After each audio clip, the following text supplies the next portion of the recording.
Equilibrium का मतलब पूछना है किसी को? इक्विलिब्रियम का मतलब क्या होता है? वेक्टर में इक्विलिब्रियम का मतलब क्या होता है? Resultant is zero. ठीक है, आप बस वैसे ही करने का। ठीक है, क्या करना है इक्विलिब्रियम मतलब? एकदम अभी कुछ दिमाग नहीं लगाना है ना। हमारे लिए इक्विलिब्रियम का मतलब क्या होगा? Resultant is equal to zero. ठीक है, और ये रिजल्टेंट हमें कैसे जीरो करना है?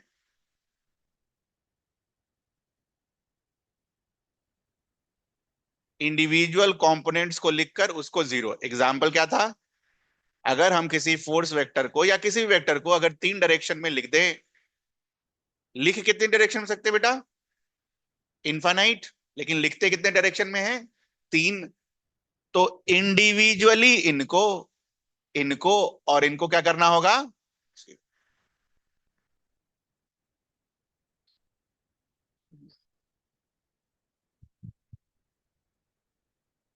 मतलब सारे को जोड़ दो वेक्टर के हिसाब से।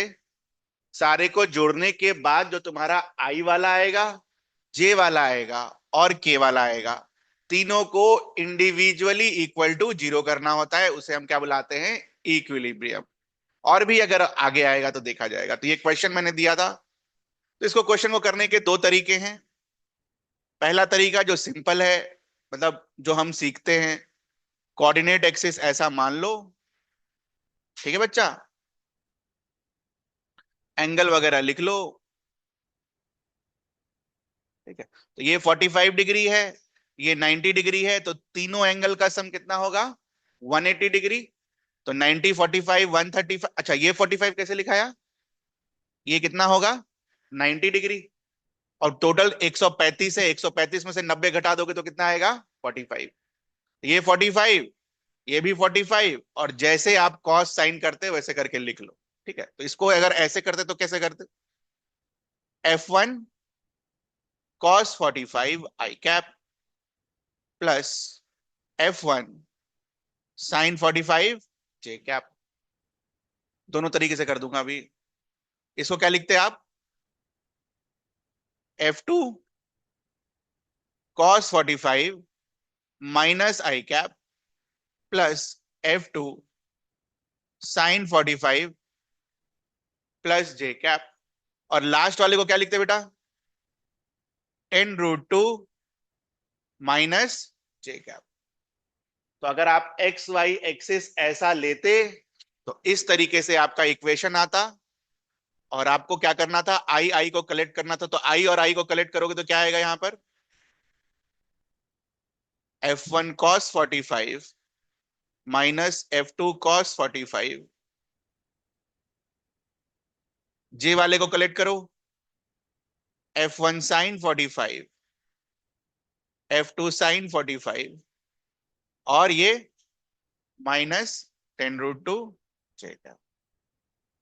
दोनों को सॉल्व करते, इसको इंडिविजुअली जीरो, इसको इंडिविजुअली जीरो, दो इक्वेशन आता और हम सॉल्व कर लेते। ठीक है, नॉर्मल एक्सिस पर रखता तो। लेकिन अगर हम एक्सिस को ही चेंज कर लें तो क्वेश्चन पड़ जाता है अपना आसान। कैसे? वो देख लो।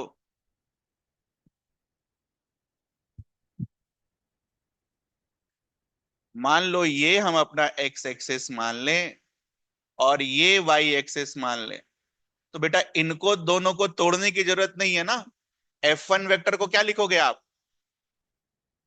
F1 आई कैप, कहानी खत्म। इसको क्या लिखोगे? F2 is equal to F2 J cap, कहानी खत्म। और ये F3। ठीक है, तो ये बस एंगल निकालना होगा। देख लो ध्यान से, ये कोऑर्डिनेट एक्सिस आपने ऐसे बनाया है। ठीक है, तो ये एंगल कितना होगा?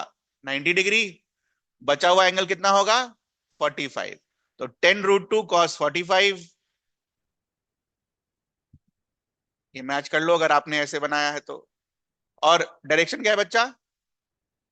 Minus I cap plus 10√2 sign 45। Direction क्या है? माइनस जे कैप। एक लाइन में इक्वेशन आंसर आएगा। आपको दो इक्वेशन सॉल्व करने की जरूरत नहीं पड़ेगी। आई आई को कलेक्ट करो। ठीक है, तो ये अपना आई है, ये अपना आई है, तो नेट क्या होगा? F1 माइनस 10√2 cos 45 आई कैप प्लस दूसरा वाला क्या होगा? 10√2 sin 45 माइनस में और साथ में F2 जे कैप। एक लाइन में आंसर आएगा F1 का और F2 का। तो आपने जो भी तरीके से किया, मैंने दोनों तरीका करके आपको दिखा दिया। इसमें कोई दिक्कत है ये बताओ किसी को भी? ये बेसिक सा चीज है बेटा, ये सीखना जरूरी है।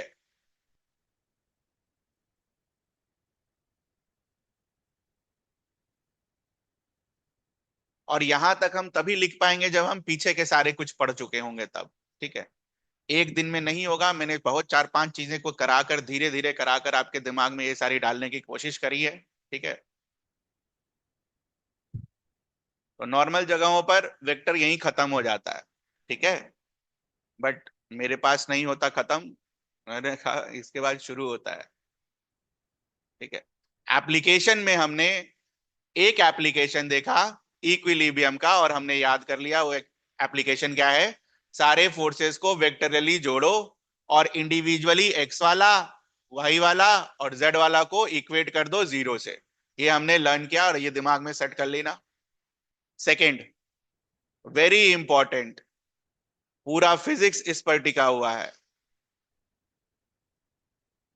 एप्लीकेशन ऑफ वेक्टर में very important second, free body diagram, जिसको शॉर्ट में हम बोलते हैं FBD।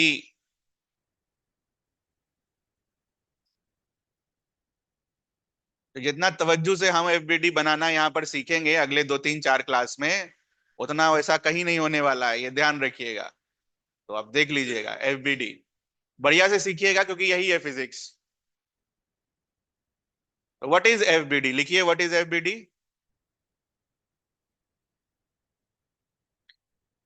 It is the representation of, it is the representation of all the forces, all,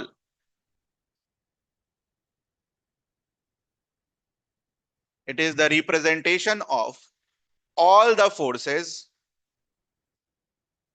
acting on a body।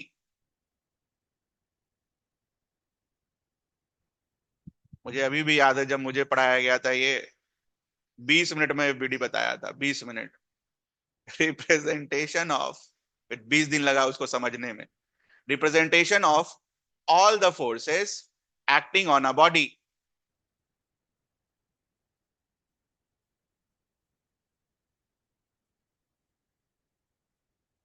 मेरे को सही में पहला दिन नहीं कुछ समझ में आया था, बहुत कष्ट वाला चीज था ये। और भी 20 मिनट में पढ़ा के कोई चला जाए तो फिर कैसे होगा यार।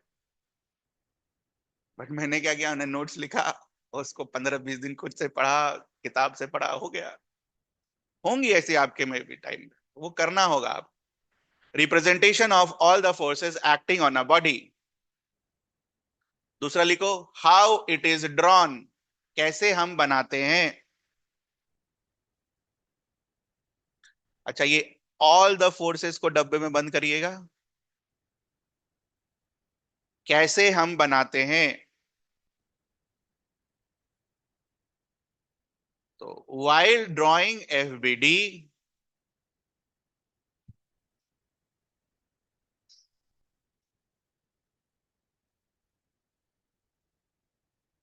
the object is redrawn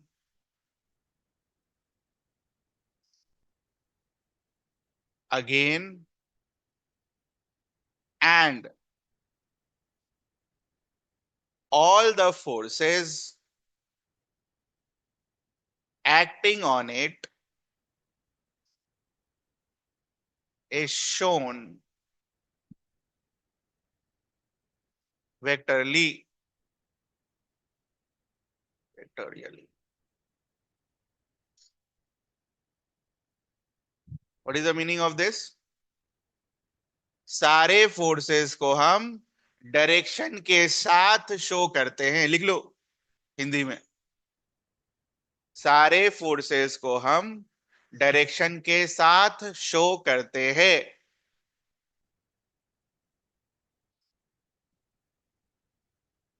सारे फोर्सेस को हम डायरेक्शन के साथ शो करते हैं।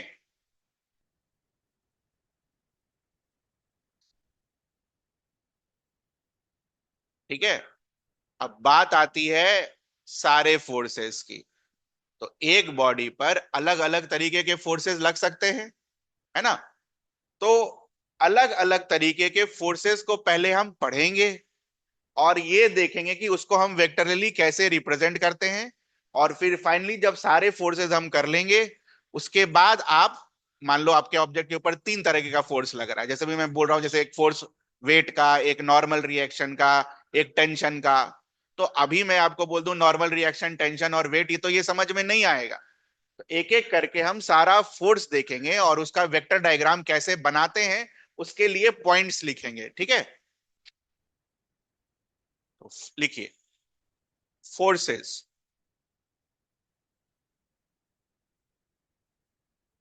तो पहला force is weight of a body. पहला force is weight of the body.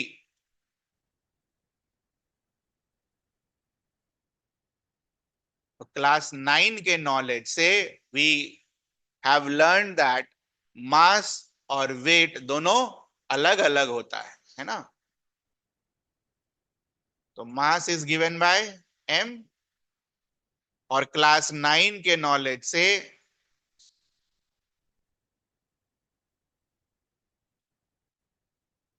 Acceleration due to gravity, this is represented by small g। Then weight का magnitude is given by mg। तो vectorly represent करना है हमें weight of body का, तो हमें उसका क्या चाहिए होगा? मैग्नीट्यूड। तो मैग्नीट्यूड का काम हो गया।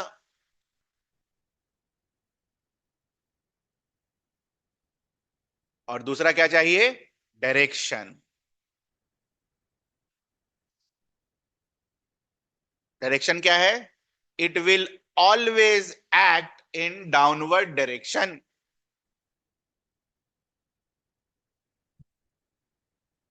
ऑलवेज को अंडरलाइन करिए।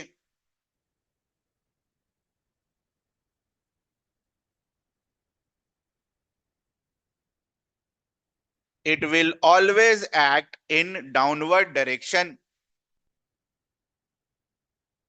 वेक्टर मिल गया हमें। मैग्नीट्यूड वेक्टर का क्या है? mg। और किधर काम करेगा? नीचे की तरफ। तो अगर हम एक ऑब्जेक्ट यहां पर रखा हुआ है अपने टेबल पर, इसका फ्री बॉडी डायग्राम बनाने की कोशिश करें।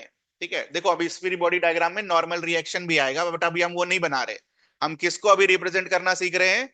वेट ऑफ द बॉडी को। एक साथ सबको भी करेंगे वो, लेकिन सब पढ़ने के बाद।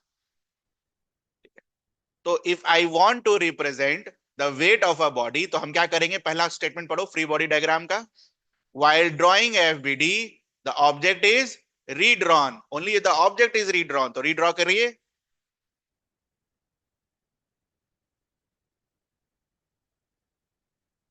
while drawing FBD the object is redrawn।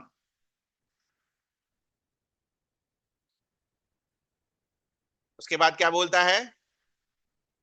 all the forces acting on the body it's shown, but अभी हम all the forces रिप्रेजेंट नहीं कर रहे, हम किसको रिप्रेजेंट कर रहे हैं? वेट को बस। तो वेट को अगर आप रिप्रेजेंट करोगे वेक्टर से, जिसका मैग्नीट्यूड क्या होना चाहिए? mg, और जिसका डायरेक्शन क्या होना चाहिए? डाउनवर्ड्स। तो ये रहा।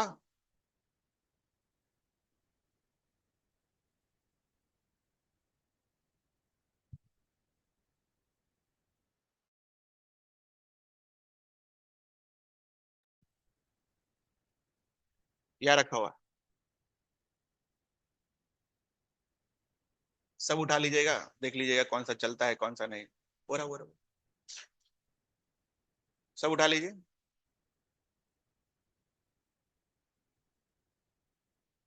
तो वेट का फ्री बॉडी डायग्राम कैसे बनेगा ये क्लियर है आपको? तो अगर मान लीजिए आपका ऑब्जेक्ट ऐसे रखा हुआ है,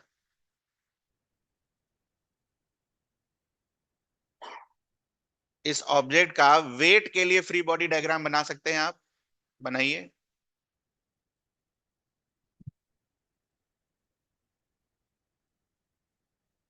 अपना एक्स्ट्रा दिमाग मत लगाना, यहां आंसर लिखा हुआ है साइड में। इन्हें कि वो टेढ़ा हुआ तो भी टेढ़ा कर दिए। जैसे बोला है वैसे लिखो, जैसे बोला है वैसे करो, आंसर कभी गलत नहीं होगा।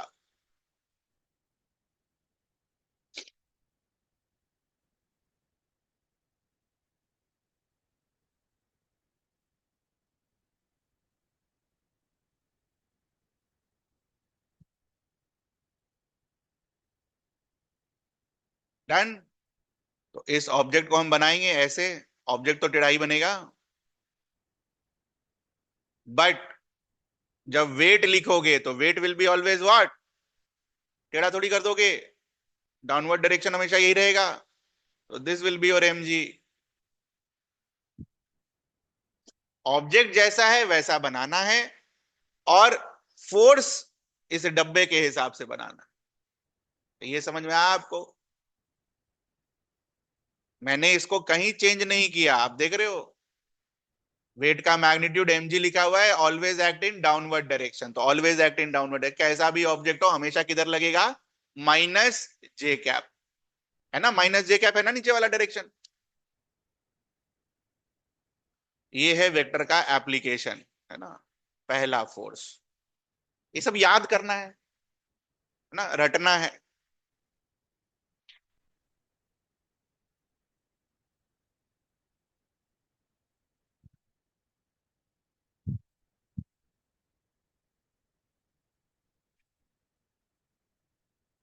Normal reaction very important.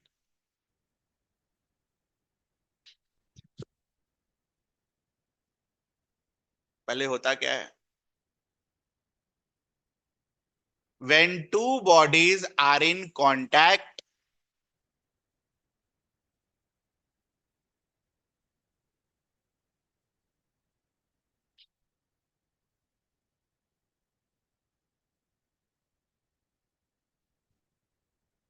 with each other,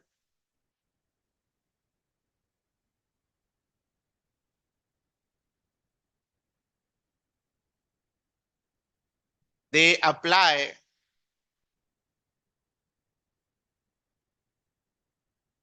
some force।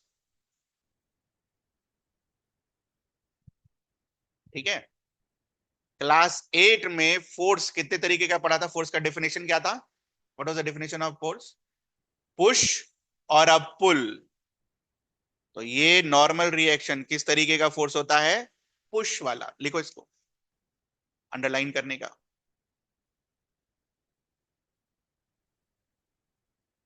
तो they apply some force on each other,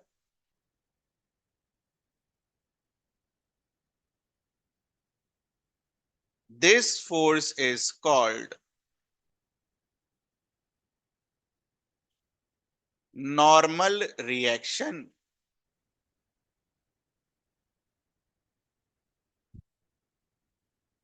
denoted by N, N लिखते हैं नॉर्मल रिएक्शन को।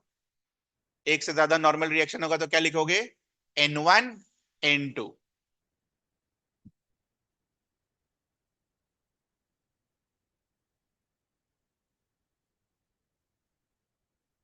अब काम की बात,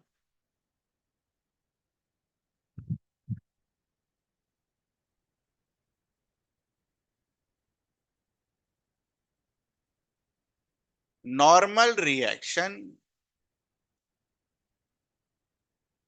always acts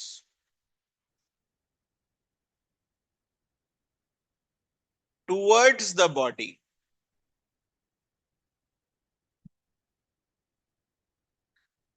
normal reaction always acts towards the body और surface, towards the body और सरफेस, और सरफेस।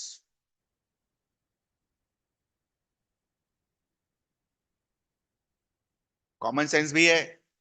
अगर किसी को धक्का दोगे, है ना, तो धक्का दोगे तो ये वाला फोर्स किधर लगेगा?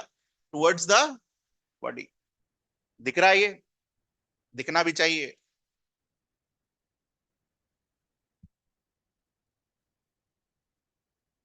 इस वर्ड में ऑलरेडी एक हिंट छुपा है, नॉर्मल। नॉर्मल का मतलब क्या होता है? परपेंडिकुलर। तो it always acts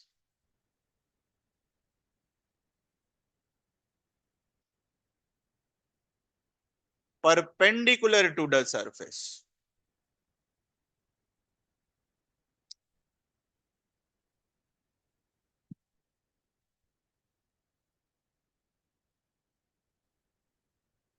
it always acts perpendicular to the surface. इसको डब्बे में बंद कर लेना, यही काम की चीज है। हमेशा जो काम की चीज है ना, उसको डब्बे में बंद करके हम रखेंगे और याद कर लेंगे कि ऐसा होता है, और इस तरीके से हम नॉर्मल फोर्स बनाएंगे। तो नॉर्मल फोर्स को कैसे बनाओगे? टुवर्ड्स द बॉडी, और कैसा? Perpendicular from the surface. Same example.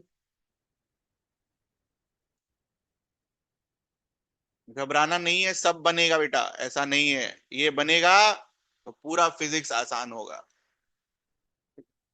M मास का बॉडी है इसका, इसके ऊपर मुझे फोर्सेस दिखाने हैं, तो ध्यान से देखना। आपको भी मौका मिलेगा अभी, पहले देख लो। तो अब इसके ऊपर चूंकि हमने वेट पढ़ रखा है, तो हम दोनों लगाएंगे। वेट का तो हमने पढ़ लिया ना, तो वेट वाला फोर्स किधर लगेगा? हमेशा नीचे की तरफ। और जो नया सीखा है, ये जो फ्लोर है, इस बॉडी को धक्का दे रहा होगा किधर? ऊपर की तरफ। तो इसको क्या लिखोगे? एन। तो ये नया सीखा आपने, बना लीजिए।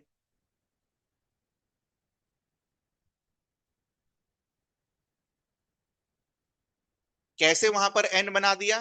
By definition. नॉर्मल रिएक्शन का एक बार डेफिनेशन पढ़ो, और फिर ये डायग्राम ड्रॉ करो।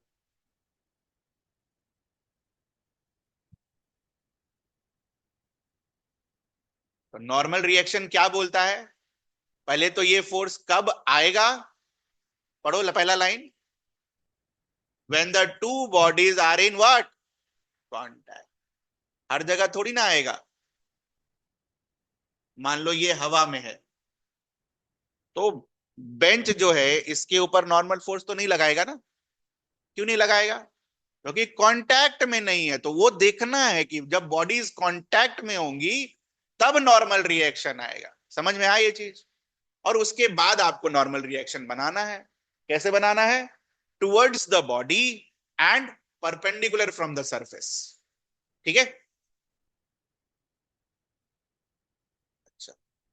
अब इसी एप्लीकेशन में, इस वाले एप्लीकेशन में, if I right one sentence, if the body is in equilibrium, can you write the condition for equilibrium in this condition?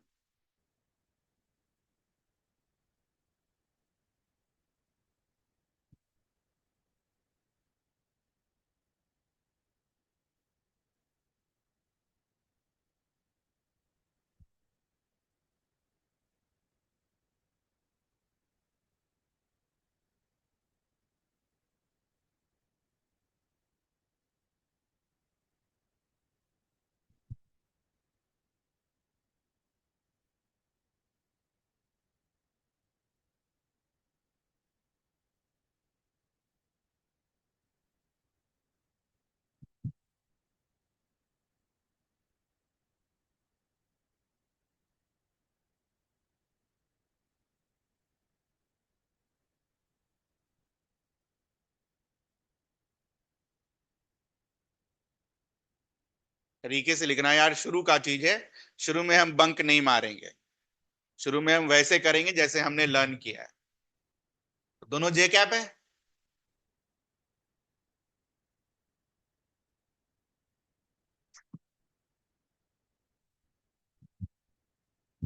Equilibrium के लिए हमने क्या लर्न किया? इंडिविजुअल आई वाला, इंडिविजुअल जे वाला और इंडिविजुअल के वाला को क्या करते हैं हम? जीरो से इक्वेट करते हैं। तो कर दो।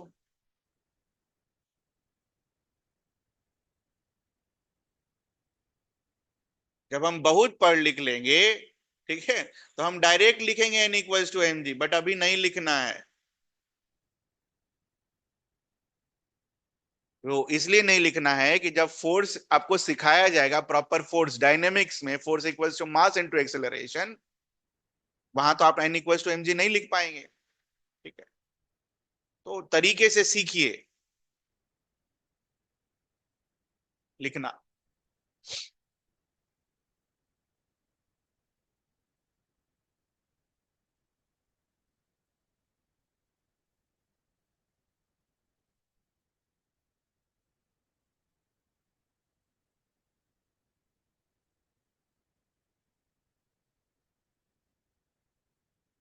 अरे ये टफ वाला दे दिया यार, रुको रुको रुको रुको।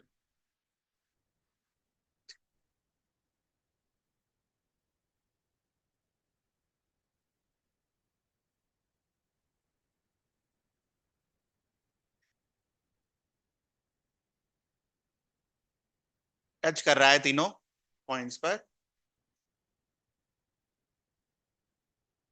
कोशिश करो। ये तीनों पॉइंट्स पर टचिंग है ना?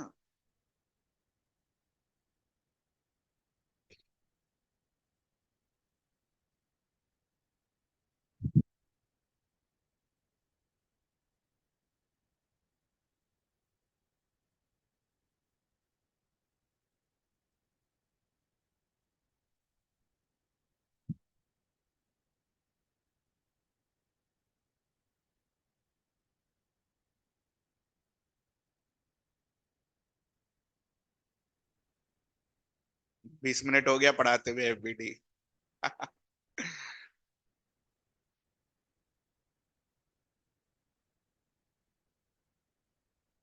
मुझे जो दिक्कतें से हुई वो आपको नहीं आएंगी, ठीक है।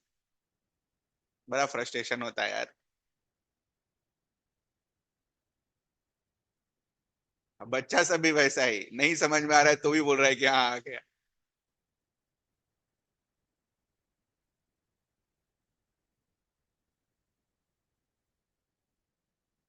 हो गया।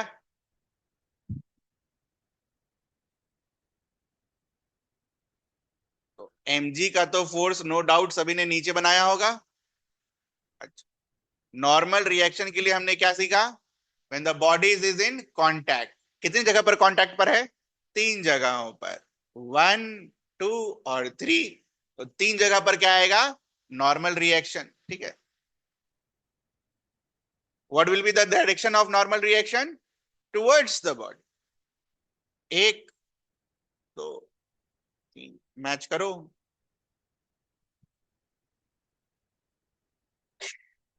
और उसके बाद कंडीशन फॉर इक्विलिब्रियम भी लिखो। लिखो।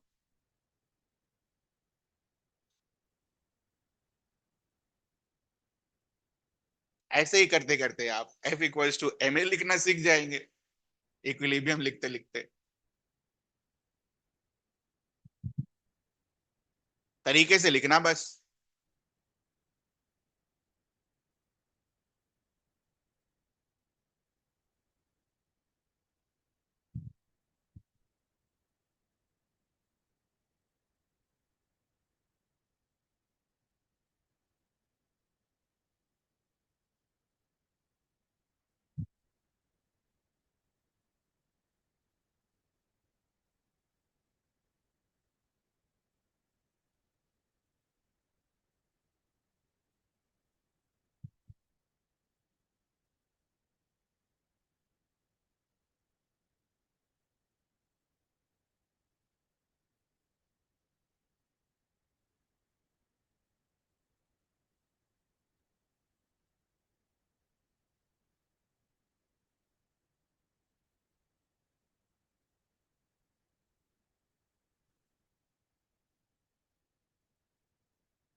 यह है आपका आंसर। मैच करो। N1 I cap, N3 minus I cap, N2 J cap और Mg minus J cap. I cap minus I cap minus J cap और प्लस जे कैप। ठीक।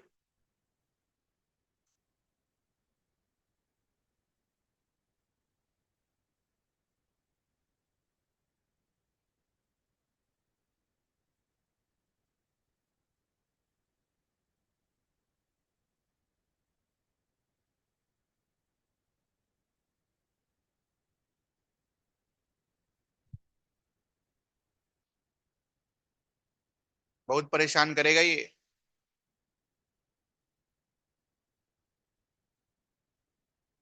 कोशिश करो।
हो गया। सबसे पहले सरफेसेस आइडेंटिफाई करेंगे ऑब्जेक्ट के पास।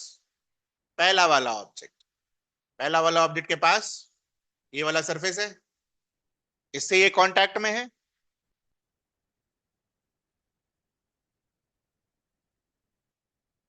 तो इसका खुद का वजन नीचे की तरफ, और जिस सरफेस से कांटेक्ट में है वो सरफेस उसको ऊपर, उसको पुश करेगा। अगर ये इसको पुश करेगा तो इसका इस सरफेस की वजह से नॉर्मल रिएक्शन किधर आएगा? ऊपर की तरफ। तो ये बना आपका पहला वाला बॉडी का फ्री बॉडी डायग्राम। सभी का कोई दिक्कत तो नहीं है? इंपॉर्टेंट M2 वाला है।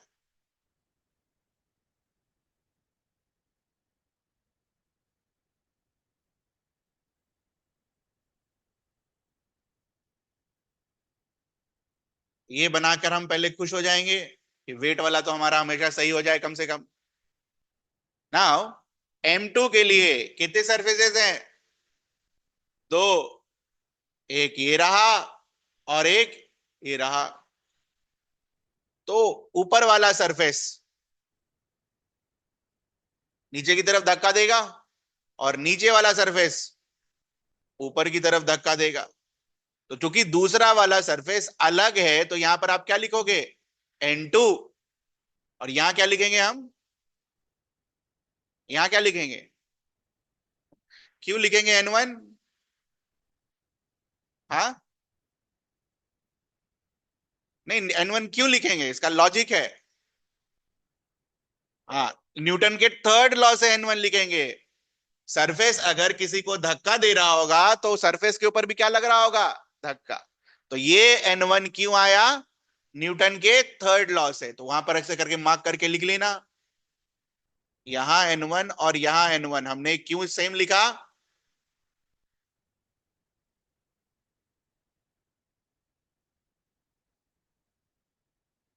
एक्शन रिएक्शन पेयर पढ़ा था ना। एक्शन रिएक्शन पेयर क्या होते हैं? एक तो इक्वल होते हैं और दूसरा अपोजिट होते हैं। क्या दिख रहा है आपको? Equal and opposite. N1 ऊपर की तरफ, ई वाला N1 नीचे की तरफ, और साथ ही साथ क्या होता था, तीसरा भी मैंने लिखवाया था 9 में, they act on two different bodies.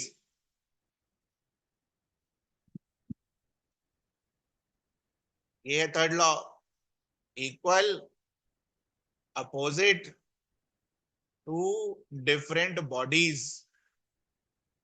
ये भी हमने क्लास 9 वाला लॉ यूज किया यहाँ पर, 11 का तो कुछ किया नहीं है।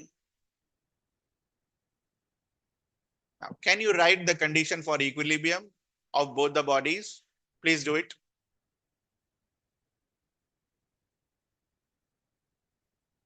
दो अलग अलग बॉडीज हैं, दोनों को अलग अलग इक्वेशन लिखिए, आंसर लाइए।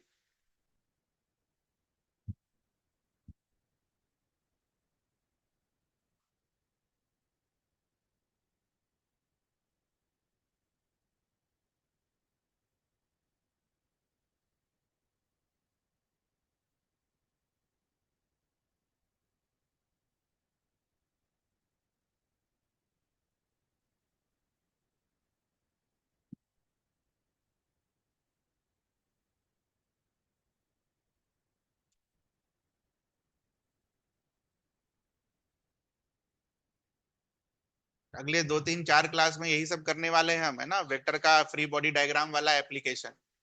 ये बहुत कष्ट देगा आगे चल के।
पहला वाला सभी का आया, N1 is equal to M1G।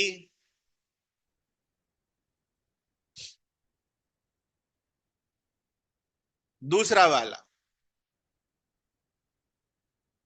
नीचे की तरफ M2G और नीचे की तरफ N1V, ऊपर की तरफ N2। क्या लिखोगे यहां पर? N2 minus N1 plus M2G।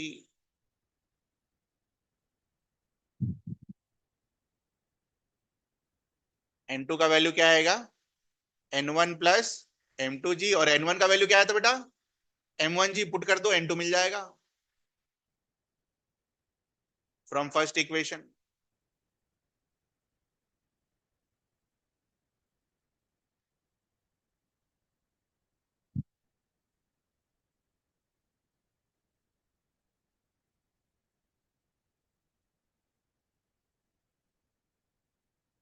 इसमें कुछ पूछना है आपको? ये ऊपर का फोर्स जे कैप माइनस जे कैप, और ये भी माइनस जे कैप करके ऐड कर दीजिए।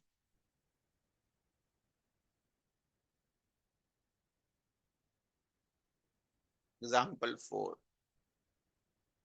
ये आसान है, 3 वाला कर लिया तो हम 2 वाला भी कर ही लेंगे।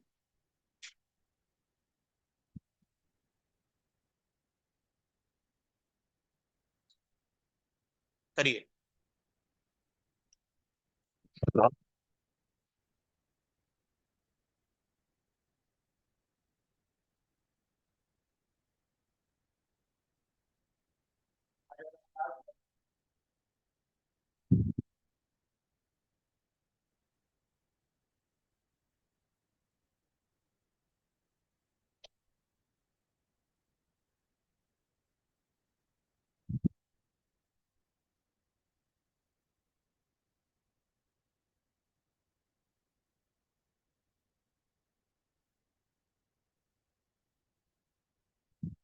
वीक एक एक दिन करके, है ना, मंडे ऑनवर्ड्स आपको जो जो पीडीएफ दिए हैं ना उसका डिस्कशन कर लेंगे शुरुआत में क्लास में, और उसके बाद फिर पढ़ेंगे।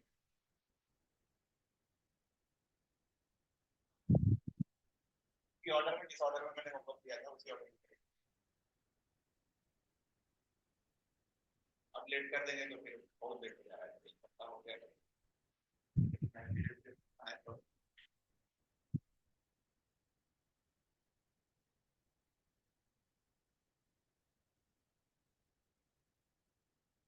पहले बोल दे रहा हूँ, नॉर्मल बुक्स आप कोई सा भी बुक सकता हो, वेक्टर चैप्टर यही खत्म हो जाता है क्रॉस प्रोडक्ट के साथ बुक्स में, तो काम नहीं होगा बेटा। अगेन वेरी इजी, जो दो पॉइंट्स है उनको हम आइडेंटिफाई करेंगे, 1 और 2 लिख देंगे, और इधर क्या लिखेंगे, N1, इधर क्या लिखेंगे हम,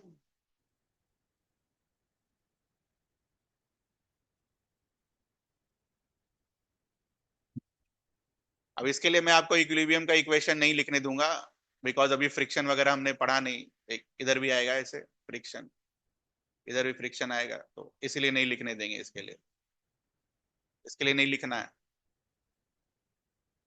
एग्जाम्पल 5,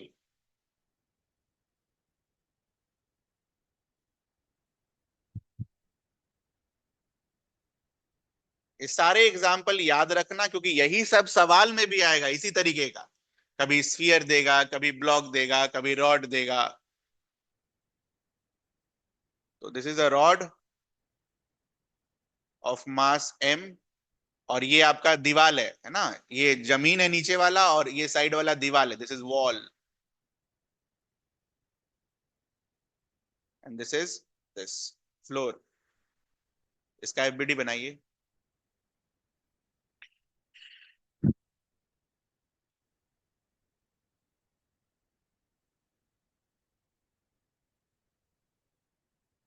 कंसेप्ट में कभी चेंज नहीं करने का, कंसेप्ट जो सिखाया है वैसे ही नॉर्मल रिएक्शन बनेगा, और कोई दूसरा तरीका नहीं है नॉर्मल रिएक्शन बनाने का।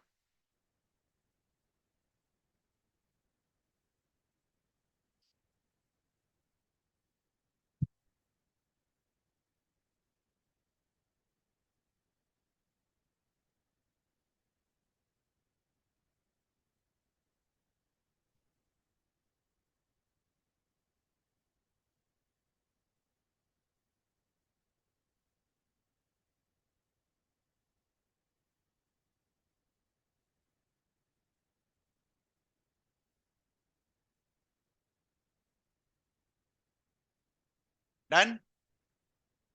तो रॉड के सेंटर पर हम क्या बनाएंगे, नीचे की तरफ mg बनाया सभी ने, नीचे की तरफ mg। नॉर्मल रिएक्शन के लिए हम क्या ढूंढेंगे, पॉइंट ऑफ कांटेक्ट। एक पॉइंट ऑफ कांटेक्ट ये है, दूसरा पॉइंट ऑफ कांटेक्ट ये है, दिखा सभी को।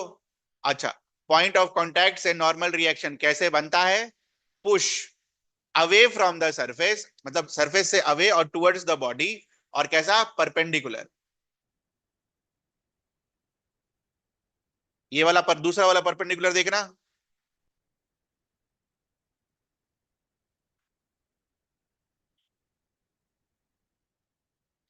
ये आया आपका दूसरा वाला सही आया, पहला वाला तो आया ही होगा, दूसरा वाला सही आया नहीं आया।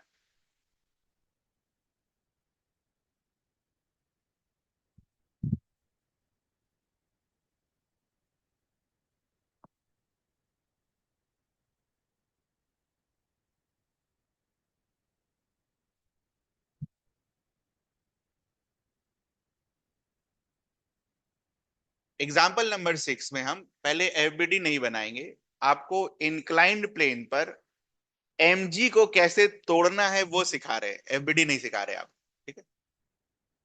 तो सपोज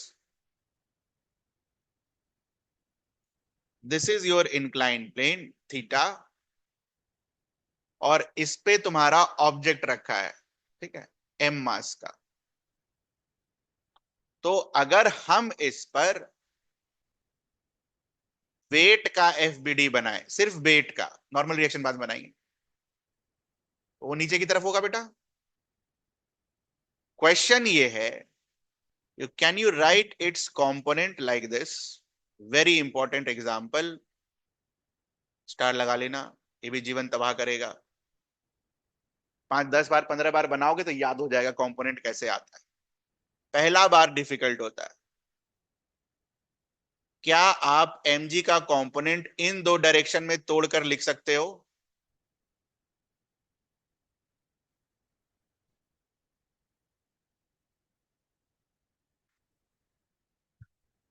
अब दिखना चाहिए।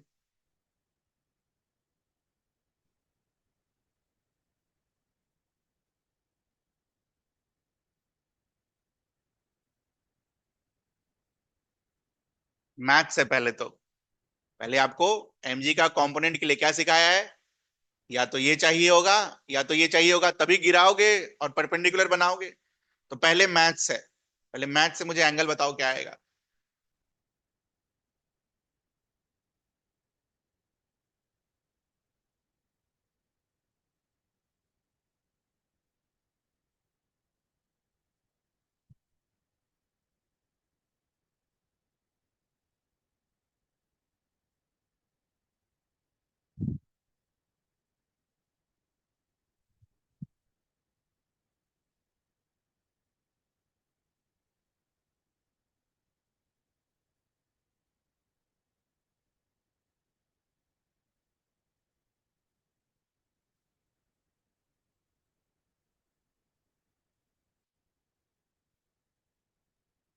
देखो ये सारी चीजें ना ऐसे करके बोर्ड पर लिख दी जाती हैं। आए लिख दिए, हो गया। आपको कॉपी कर लेना होता है। आपसे ये सब एक्सरसाइज करवाया नहीं जाता। तो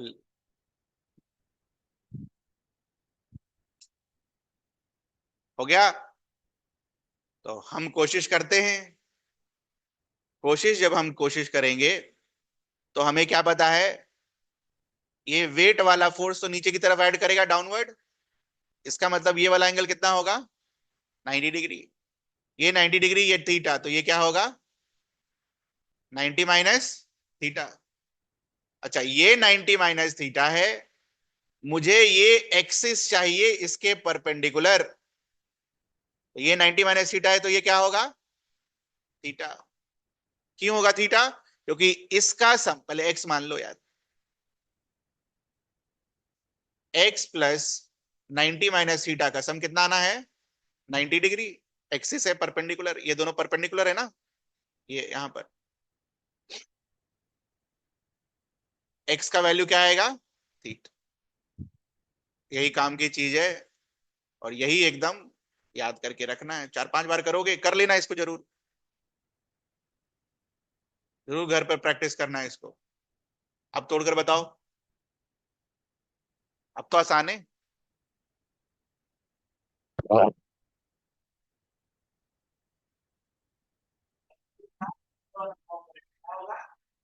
कॉस, एंगल की तरफ गिरेगा तो कॉस, और एंगल से दूर गिरेगा तो।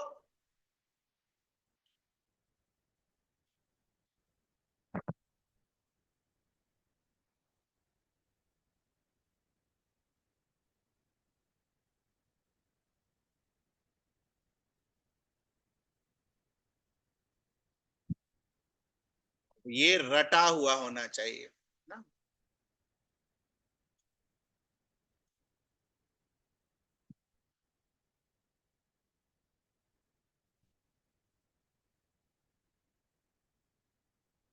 तो एग्जाम्पल नंबर 6 में हमने क्या सीखा?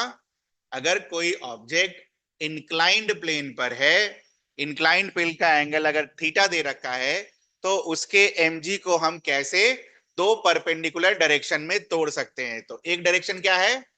अलोंग द प्लेन, इसको क्या बोलोगे? Along the plane, along the inclined plane, इसको क्या बोलोगे? Perpendicular to inclined plane. तरीका वही। और ये टेढ़ा वाला एक्सिस किया था हमने, याद करो। एक क्वेश्चन किया था ना टेढ़ा एक्सिस वाला, होमवर्क भी दिया था मैंने आपको। तो वो इसलिए जरूरी था।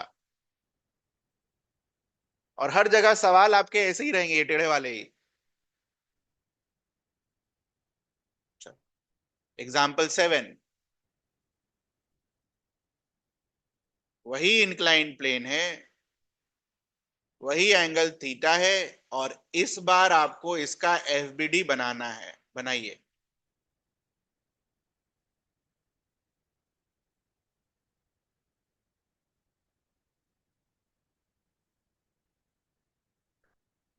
सिर्फ एफबीडी बनाना है और कुछ नहीं करना है। तोड़ना ओड़ना नहीं है, रिजॉल्व नहीं करना है, सिर्फ एफबीडी बनाना है।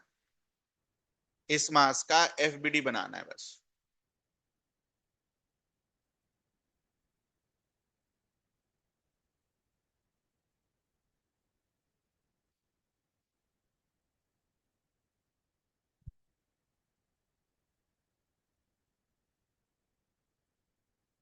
वो कैसे वहां पर टिका हुआ होगा नहीं होगा उसका आपको टेंशन नहीं लेने का है ना। फ्रिक्शन सफिशिएंट होगा जिससे वो यहाँ पर रुका हुआ होगा, वो सभी टेंशन हमें नहीं लेना है अभी। आपको इसका एफबीडी बनाना है, बन गया। तो mg का फोर्स नीचे की तरफ, नॉर्मल रिएक्शन ये आया आपका। ये वाला जो सरफेस है, ये इस ऑब्जेक्ट के ऊपर पुश फोर्स लगाएगा। और कैसे लगाएगा? Towards the object in perpendicular direction to the surface. तो ये सरफेस था हमारा, ये ऑब्जेक्ट था हमारा। तो towards the object perpendicular to the surface, normal reaction. आया ये सभी का? नॉर्मल रिएक्शन, इससे मतलब है मुझे ये आया कि नहीं? आया सभी का? कुछ पूछना है इसमें? एग्जाम्पल 8।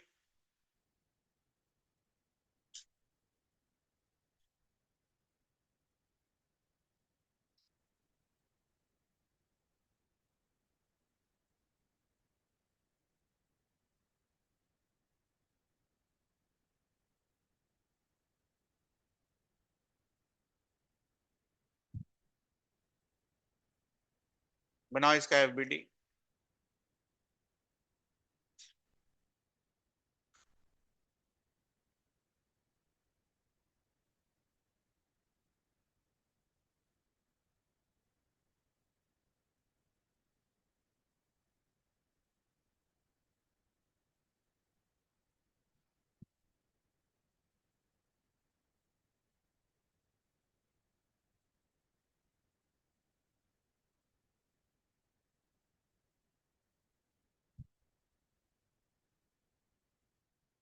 घबराओ मत। मास का वेट का लिखो, और उसके बाद नॉर्मल रिएक्शन खोजो कहां कहां लग रहा होगा, उसके हिसाब से एफबीडी बना दो।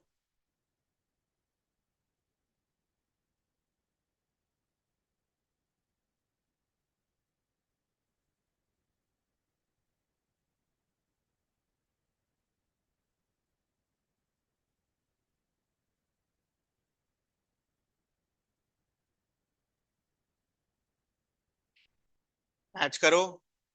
मास वाला डाउनवर्ड, नॉर्मल रिएक्शन कितने सर्फेसेस है बेटा? दो। तो सरफेस से away and towards the object, surface से अवे टुवर्ड्स द ऑब्जेक्ट, और कैसा? परपेंडिकुलर। आया ये आंसर?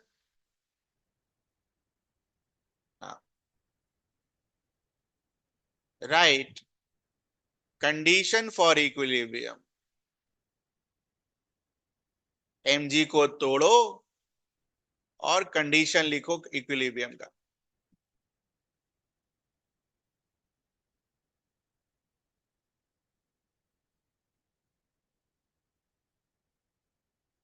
ये रहे आपके दो एक्सिस।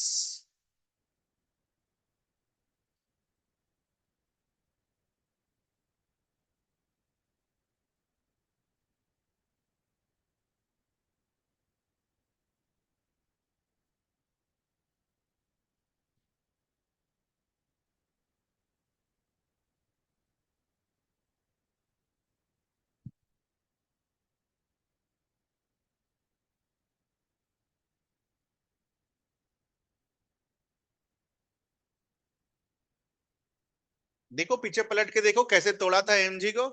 कोई बात नहीं, टाइम लगेगा, बिल्कुल टाइम लगेगा, कोई दिक्कत नहीं है। मल्टीपल टाइम्स नोट्स रिवाइज करिएगा, ये रिक्वेस्ट है मेरा आपसे।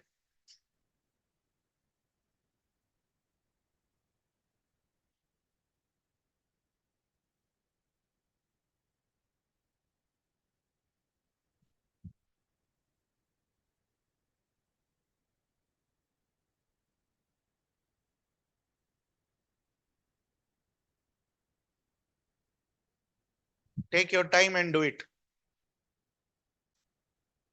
हर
पहली दिक्कत जो हुई आप लोगों को वो क्या, कि जब हम टेढ़ा एक्सिस लेते हैं, है ना, जब हमारा एक्सिस टेढ़ा हो जाता है, तो ये है अपना एक्स और ये है अपना वाई। ये अब आपका वाई नहीं रह जाएगा। समझ में आया पहला चीज? एक्सिस जब टेढ़ा हुआ तो अपना एक्स और वाई भी टेढ़ा हो गया, ये रहा। तो this will be your J, this will be your minus J. तो एम जी को हम माइनस जे नहीं लिखेंगे, उसके कंपोनेंट को माइनस जे लिखेंगे। पहली गलती ये हुई।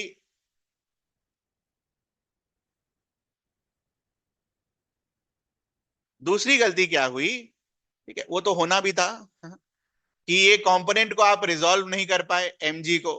ठीक है, तो अगर ये थीटा है तो सिक्स एग्जाम्पल नंबर सिक्स आपको क्या बताता है कि ये वाला mg का कंपोनेंट कौन सा, इंक्लाइंड सरफेस के परपेंडिकुलर वाला कंपोनेंट कितना आता है, mg cos थीटा, और जो अलोंग द इंक्लाइंड प्लेन आता है वो कितना आता है, mg sin थीटा।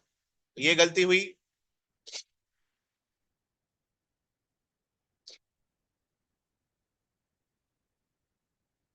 तो इस mg को अगर आप इसके अलोंग लिखोगे, तो ये थीटा है तो ये क्या होगा आपका, थीटा।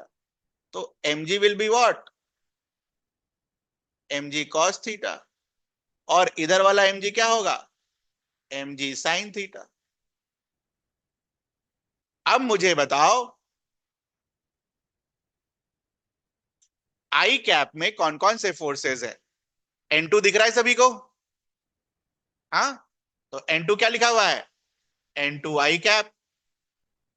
mg sin थीटा दिख रहा है सभी को, mg sin थीटा किधर है, माइनस आई कैप।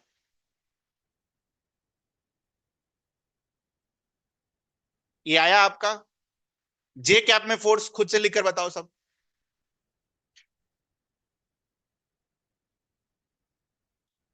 ध्यान रहे एक्सिस को जब टेढ़ा करेंगे तो आई और जे बदल जाएगा।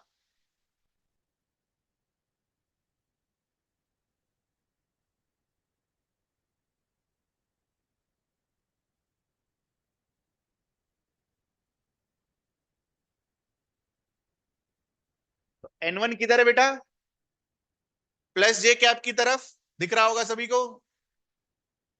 और mg cos थीटा किधर है, माइनस जे कैप की तरफ। तो ये हो गया। ये सबको अगर आप जोड़ दो तो ये आपको एफ नेट देगा। अब आई वाला कलेक्ट करके बताओ क्या आएगा, और जे वाला कलेक्ट करके बताओ क्या आएगा। करेंगे तो तरीके से करेंगे, थोड़ा टाइम लग जाएगा कोई बात नहीं, बट जो सीखेंगे वो फुल प्रूफ सीखेंगे कि कहीं कोई गलती की गुंजाइश ना हो।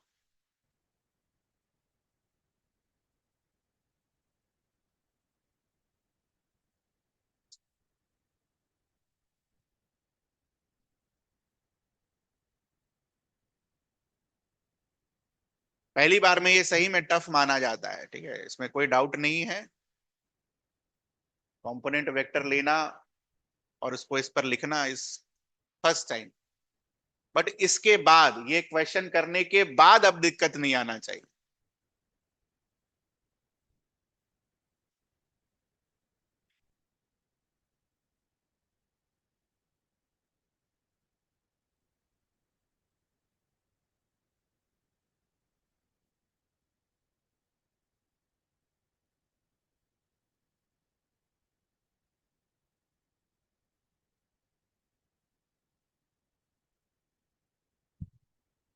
लिख लिया कलेक्ट करके, अब इक्विलिब्रियम का कंडीशन बताओ।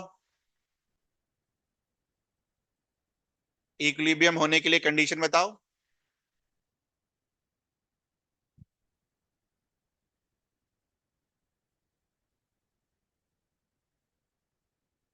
कोई शॉर्ट ट्रिक यूज मत करना, नहीं तो पूरा कंसेप्ट शॉर्ट हो जाएगा ना, कट शॉर्ट हो जाएगा।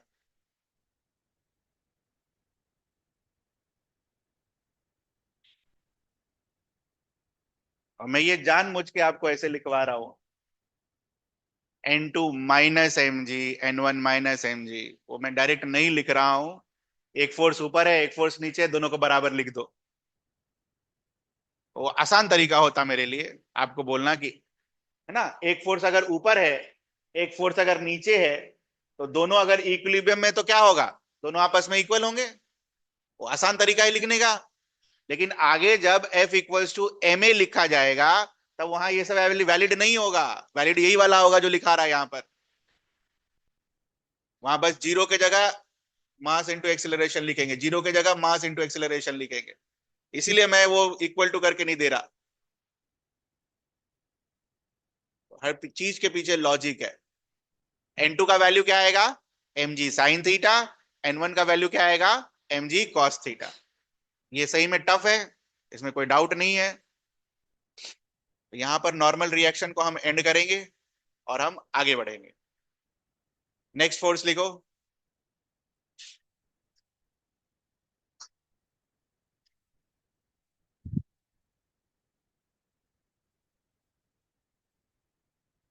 tension in a string denoted by T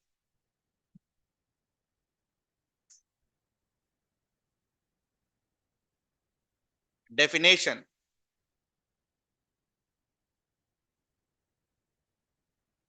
When an object is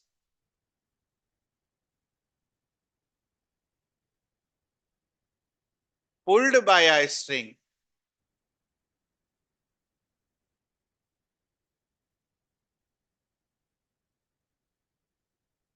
then the force applied by the string on the object is called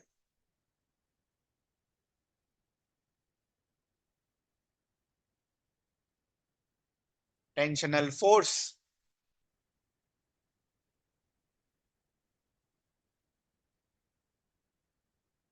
Simply tension.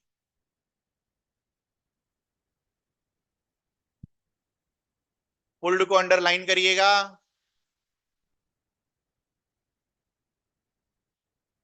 और इसको अंडरलाइन करिएगा, applied by the string on the object. Object नहीं apply करता है, कौन apply करता है? String apply करता है. काम की बात.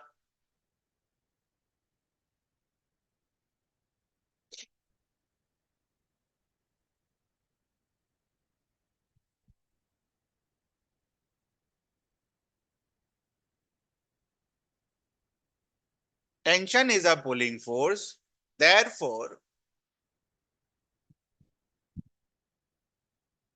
ठीक है, कॉमन सेंस therefore के बाद देखेंगे इधर. मान लो ये धागे से अटैच्ड है, खींच रहे हो, तो इस बार जब इसको खींचोगे तो इस ऑब्जेक्ट के ऊपर फोर्स किधर लगेगा? टुवर्ड्स या अवे? अवे. ऑब्जेक्ट के ऊपर जो फोर्स लगेगा वो कैसा लगेगा? अवे. ये समझ आता है सभी को? Since tension is a pulling force, therefore it will act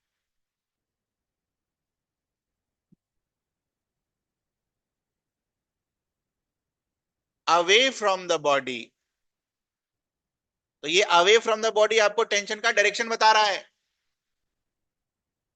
it will act away from the body.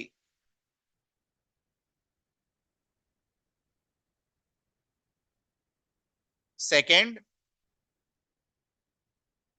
it will act along the string. It will act along the string. तो along the string को underline करिए, रटना है, ये डब्बे में बंद करो. ये मेमोराइज करना है. ये मेमोराइज हो जाएगा तो इसको फिर हम अप्लाई करेंगे. तो मेमोराइजेशन में क्या होना चाहिए? जब हम एफबीडी बनाएंगे टेंशन के साथ, तो टेंशन का फोर्स किधर दिखाएंगे? टुवर्ड्स द बॉडी या अवे फ्रॉम द बॉडी?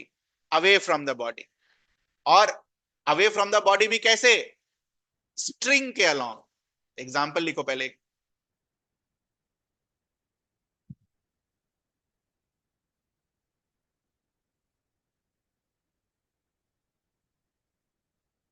मान लो ये धागे से ऐसे लटका हुआ है, ठीक? तो ये जो धागा है इस ऑब्जेक्ट को क्या कर रहा होगा? पुल कर रहा होगा. According to definition of this धागे का टेंशन, कि धागा इस ऑब्जेक्ट को क्या कर रहा होगा? पुल कर रहा हो.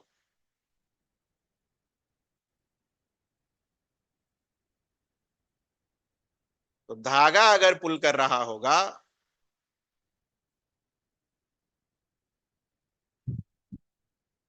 तो टेंशन का फोर्स ऐसा लगेगा, अवे फ्रॉम द बॉडी. ठीक है.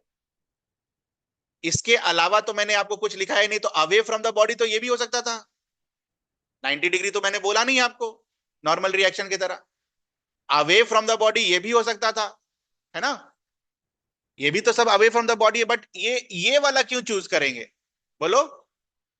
सेकेंड पॉइंट क्या है, अवे फ्रॉम द बॉडी कैसा होना चाहिए, धागे के allow. This is correct and this is wrong. ठीक है, तो ये बना लेना और लिख लेना अलोंग द स्ट्रिंग। दोनों चीजें याद रखनी है, एक तो अवे भी है और धागे के अलोंग भी है।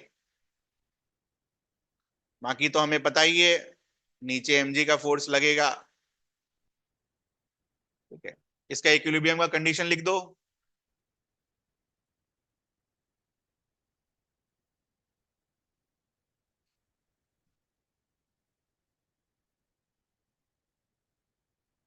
इसके लिए इक्विलिब्रियम का कंडीशन लिख दो।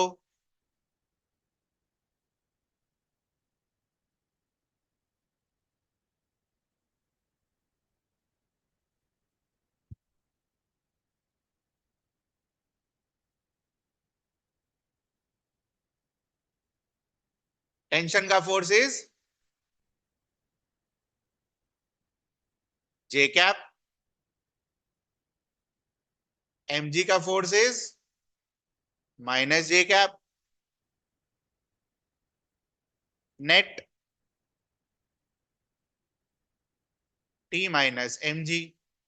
जे और जे वाले को ऐड कर देंगे, और इक्विलिब्रियम के लिए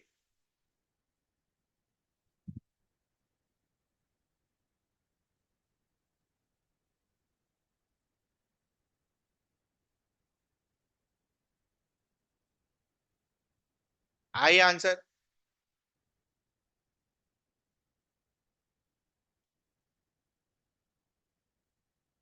नोट करके एक और पॉइंट लिखिए,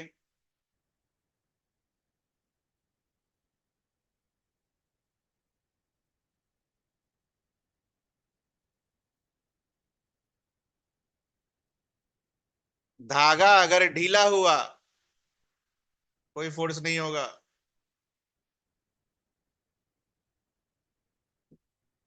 तो धागा जब ढीला होता है तो उसे हम क्या बुलाते हैं, स्लैक पोजीशन। तो प्रॉब्लम सॉल्विंग करते वक्त लिखा होगा आपके प्रॉब्लम में कि स्ट्रिंग जो है वो स्लैक पोजीशन में नहीं है। तो स्लैक पोजीशन का मतलब अगर वर्ड आया तो समझ जाएंगे क्या है। स्ट्रिंग स्लैक नहीं होना चाहिए ना, ऐसा नहीं होना चाहिए, ऐसा मुड़ा हुआ, ऐसा मुड़ा हुआ नहीं होना चाहिए, ऐसा होना चाहिए, ऐसा टाइट पोजीशन, तभी वो फोर्स लगाएगा। तो इसके साथ ये भी बना ही लो फिर, tight position.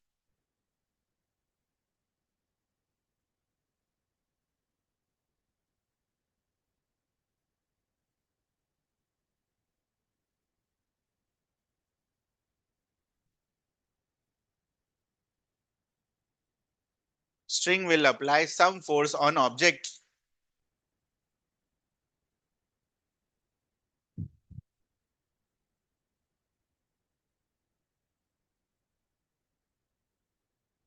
One two three, तीसरा note,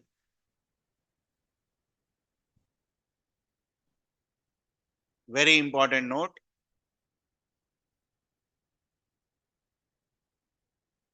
If the string changes, that is,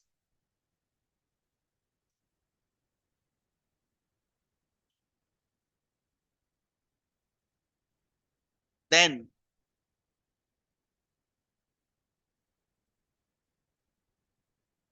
the tension in each string will be different.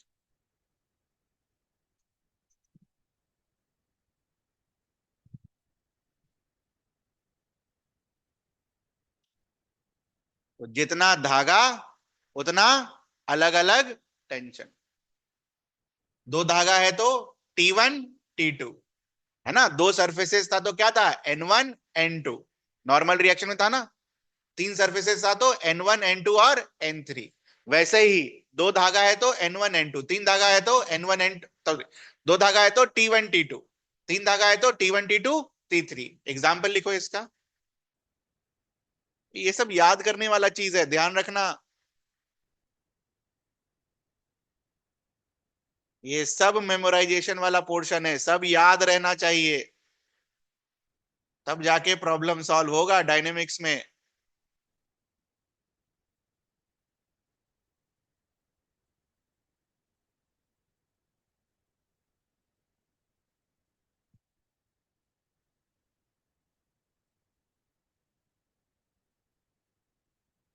तो ये मैं कर देता हूं आपके लिए, जिनको आता है करिए, कोशिश करिए, करिए, 5 मिनट है अभी टाइम का, कोशिश करिए।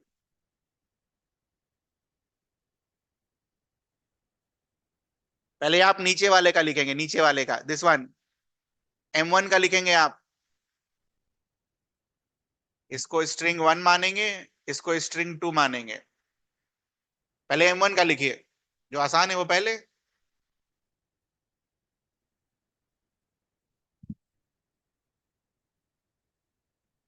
M1 का FBD।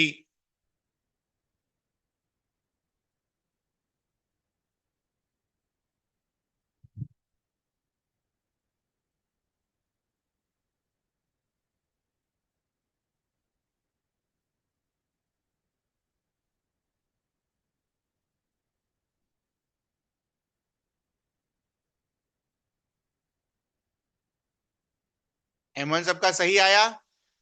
मैच करो। पहले धागे का वाला टेंशन किधर आएगा? Away from the body, away from the body. M2 का बनाओ।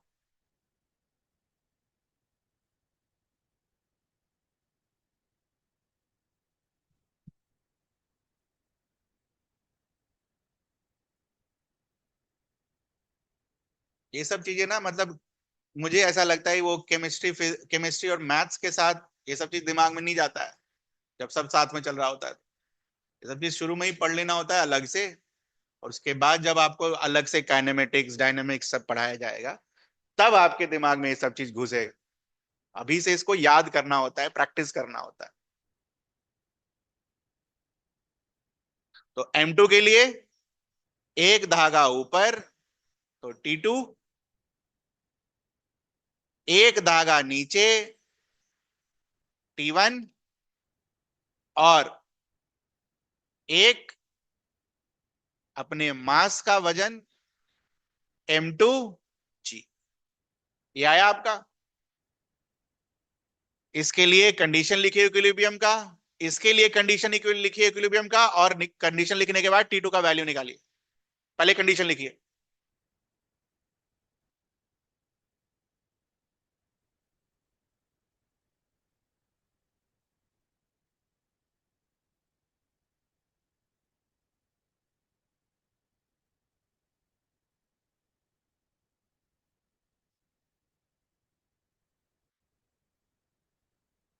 ये तो आसान है, सीधा सीधा है।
पहले वाले का कंडीशन लिखा गया सभी का। तो ये क्या है? T1 J कैप, ये क्या है? -J cap. J कैप और -J कैप को ऐड कर देंगे हम।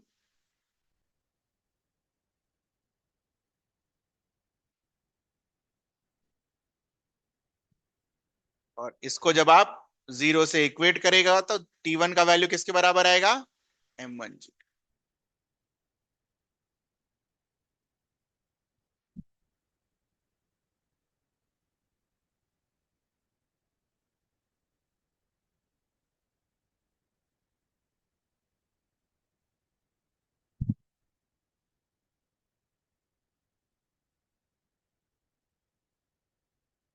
ये क्या है, T2 j कैप माइनस जे कैप माइनस जे कैप। इसमें क्या लिखाएगा आपका, T2 माइनस,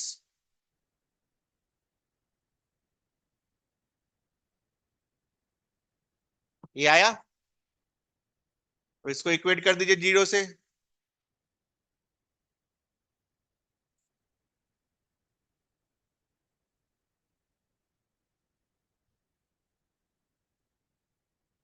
T1 का वैल्यू पुट कर दीजिए।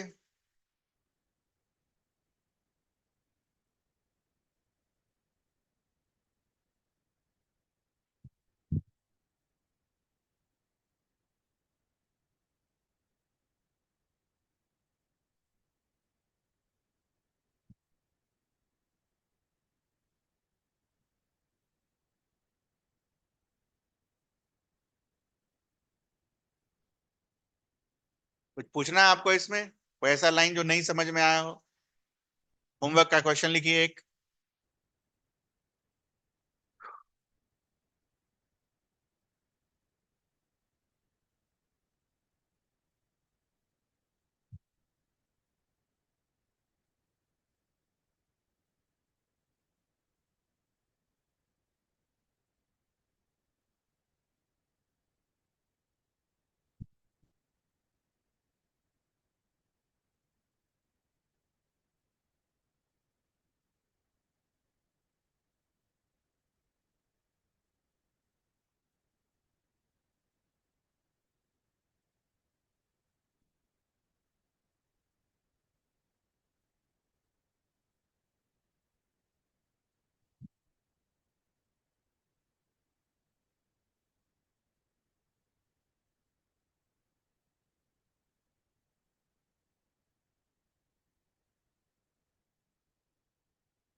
जो भी चीजें हमने लर्न की इसमें सब है।